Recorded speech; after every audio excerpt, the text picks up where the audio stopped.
Now, you mentioned this briefly about the issue about intermixing between men and women at the workplace, right? So, how do you advise us on placing these barriers of interaction, or maybe let's start with this: is it haram to have men and women working together? Yes, that's a short answer. How do you say, Sheikh, it is haram? Well, the Prophet ﷺ said to us about a ritual in Islam, which is salah. He said, the best row of men is the first, and the worst row of men is the last. And the best row of women is the last.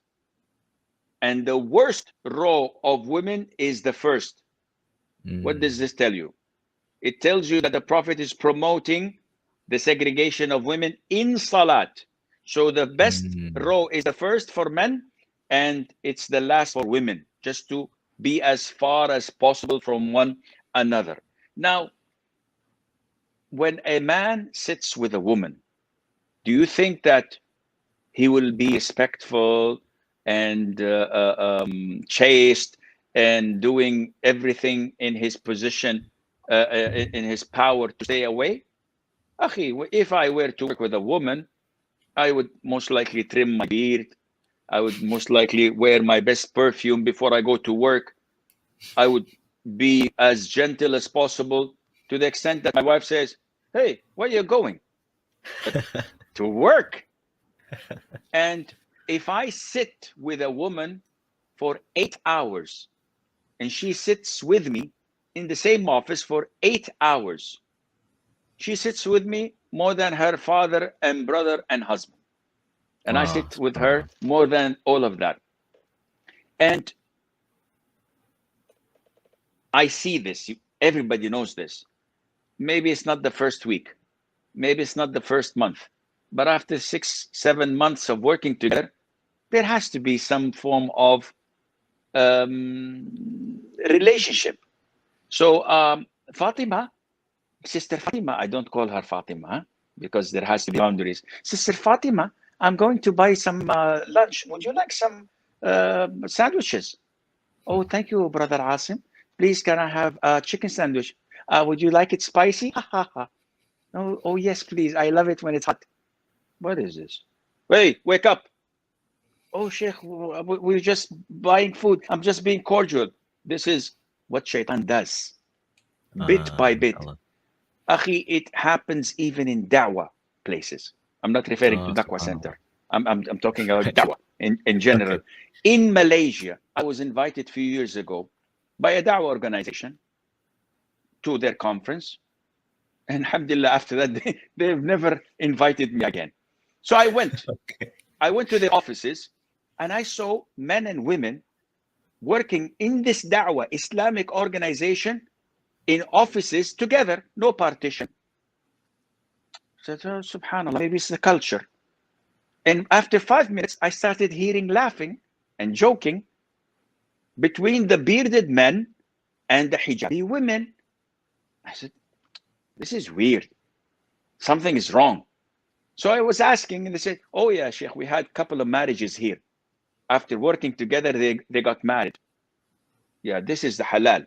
But how many did not get married and things happened?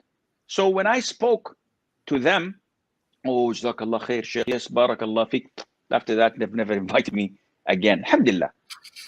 This shows you that free mixing, it's bringing fuel next to the fire and say, inshallah, it would not ignite. Akhi, this is human nature. Even the most powerful man on earth, supposedly, even the most powerful man who has a beautiful wife and a strong position, the head of the strongest country in the world, was tempted and seduced by a Jew woman who was an intern. And you say that, no, Islam is too extreme. Islam is too rigid. You always think bad. Yeah, look what happened. Yeah.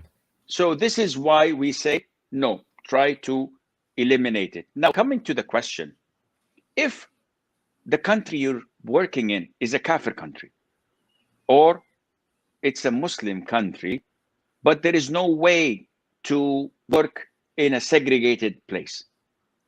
You are, as a man, the breadwinner.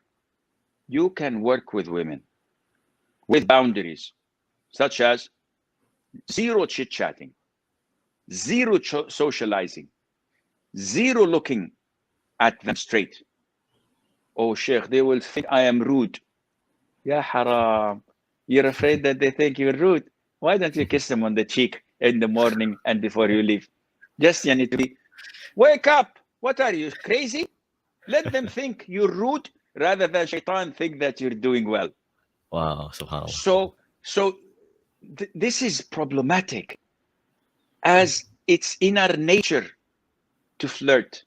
It's in our nature to show some of my charm and my power to crack a joke here and there and to draw attention. Right. This is what shaitan wants. So you have to work with women, you lower your gaze. Don't say good morning. When you come to the office in the morning, don't say, hi, good morning. Nope. Sit on your desk and do your job. You need to sign something, sign it, and keep your eyes elsewhere. Don't socialize. Don't open a topic. Oh, you were, someone says, why didn't you come yesterday, Fatima? She says, oh, I was sick. Don't say, may Allah cure you. Tahurun, inshallah. MashaAllah, tabarakallah. None of your business. Keep it to yourself. But this is how shaitan works, Sahih. And Allah knows best. Okay, barakallah fiqh, Shaykh. MashaAllah. Again, I'd like to remind all of you, if you have any pearls of wisdom, any brilliant nuggets of wisdom that you caught throughout these talks, please do share them at the comment section, and also in your personal social media posts. Put a hashtag TSP2021 and put a hashtag BeSteadfast. I've already uploaded one at least, so I'm going to try and upload more, mashallah. A lot of brilliant points of wisdom so far, even from these two talks, mashallah.